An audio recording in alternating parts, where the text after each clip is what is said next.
Hi everyone, my name is Anna Barr. I'm a technical agronomist with EarthScout, and in this video we will be going over the soil moisture guidelines in the EarthScout web app.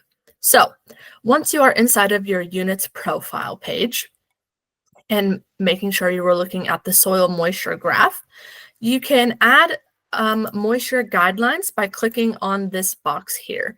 It might say edit or add moisture guidelines.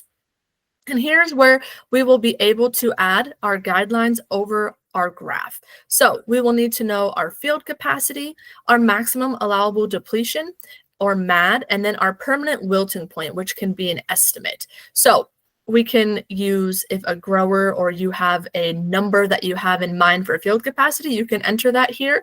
We also have soil moisture parameters, which will start to estimate your field capacity based on all of the sensor data that you have collected. So we can use that number here. Really, it's up to you and it's customizable. So for this particular unit in this soil, I have my field capacity set around 38%. My MAD, or how far down I want to let my soil dry before I irrigate, I have that set to 25%. And then permanent wilting point, I have set at 10%. That is definitely a level that we never want our soil to be at, but it is a number that we need to use to be able to run our moisture guidelines. So once we have those numbers entered here, we'll click Save.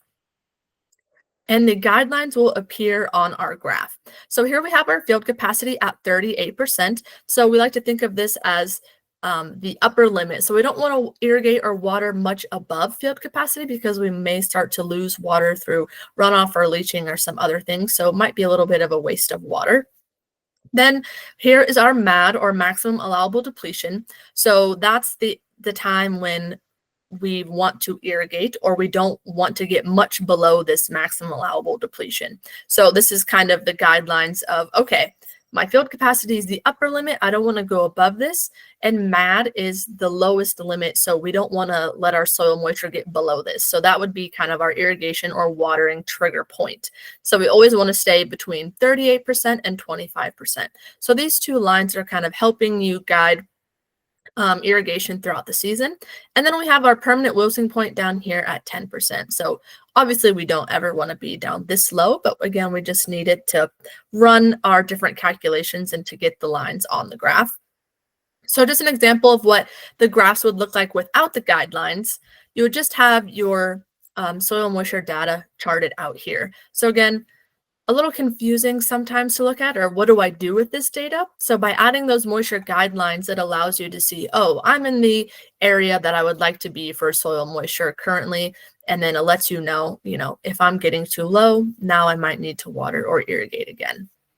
So that is the basics of the soil moisture guidelines. If you'd like to learn more, feel free to visit earthscout.com.